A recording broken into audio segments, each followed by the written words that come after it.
अस्सलाम वालेकुम स्टूडेंट। अब हम हरूफ तहजीज सबक नंबर 1 का 12वां और आखिरी हिस्सा लिखेंगे। इसके अलावा हम पिछली वीडियो में कंप्लीट हरूफ तहजीज लिख चुके हैं। अब लिखेंगे छोटी ये और बड़ी ये कलम पेन और मार्कर के साथ। कलम को ऊपर से मूव करते लेके आना है। इस तरह कलम को थोड़ा सा तिरछा रख के ऊपर से गोल करके लेके आना है कि नीचे इसकी नोक बन जाए। और इसके नीचे कलम का फुल कट लगा के थोड़ा सा मूव करेंगे। इस तरह थोड़ा सा गोल करेंगे, ये देखें इस तरह। और इसी तरह आपने नीचे को गोल करना है ऐसे।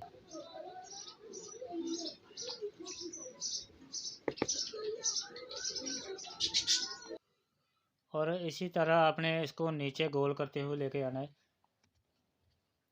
ये देखें, यहाँ कलम रख के आपने हल्का हल्का गोल करते लेके आना है। इसको मूव करते हुए आपने ऊपर लेके जाना है ऐसे। और इस तरह अंदर से इसकी पैमाइश 2 कत की रखनी है। और यहाँ से इसकी पैमाइश हो जाएगी 3 कत। और यहाँ से 2 कत। और नीचे से 2.5 कत बनती है पैमाइश। अब हम बड़ी ये लिखेंगे।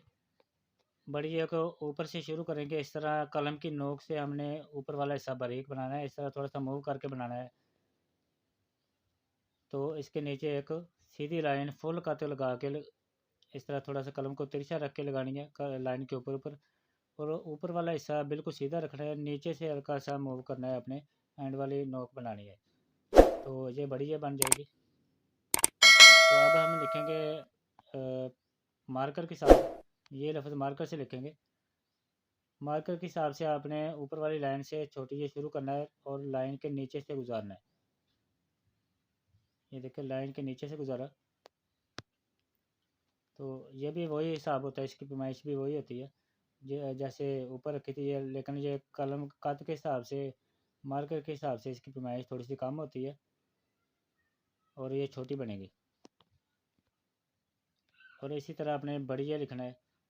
यहाँ से शुरू करके कलम की नोक से ऊपर वाला हिस्सा बारीक बनाना है। फिर इसके नीचे आपने ये हिस्सा बारीक बना के फिर नीचे फुल कट लगा के इस तरह मोटा बनाना है। अब यही लफ्ज़ हम कट वाले पेन से भी लिखेंगे। तो पेन के हिसाब से आपने ये लफ्ज़ दरमियान से शुरू करना है। वो मार्कर का हिसाब था, मार्कर थोड़ी सी मोटी होती है इसलिए पेन बारीक होता है। पेन से हम 2 लाइन को दरमियान से शुरू करेंगे यहाँ से। तो बिल्कुल हिसाब वही है, लेकिन पेन की लिखाई थोड़ी सी बारीक होती है इसलिए हमने लफ्ज़ को भी छोटा बनाना होता है। पेन के हिसाब से दरमियान से शुरू करना है और लाइन के नीचे से लफ्ज़ को गुजारना है। तो इसी तरह हम बड़ी जे भी लिखेंगे। तो बड़ी जे को भी हम यहाँ से शुरू करेंगे और लाइन के ऊपर लेके आएंगे। तो लफ्ज़ों के ऊपर पेन को बार बार नहीं चलाना। अगर पेन बार बार लफ्ज़ों के ऊपर चलेगा तो इंक खड़ी हो जाएगी, बुरी लगेगी। तो इसीलिए पेन को सिर्फ एक बार ही चलाना है, बार बार नहीं चलाना। तो अब हम बारीक पेन से भी लिखेंगे। ये बारीक पेन से लिख रहा हूँ मैं।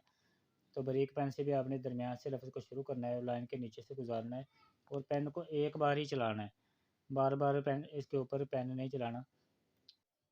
इंग्लिश और उर्दू मुकम्मल हैंड राइटिंग सीखने के लिए हमारा चैनल सब्सक्राइब कर लें। अस्सलाम वालेकुम।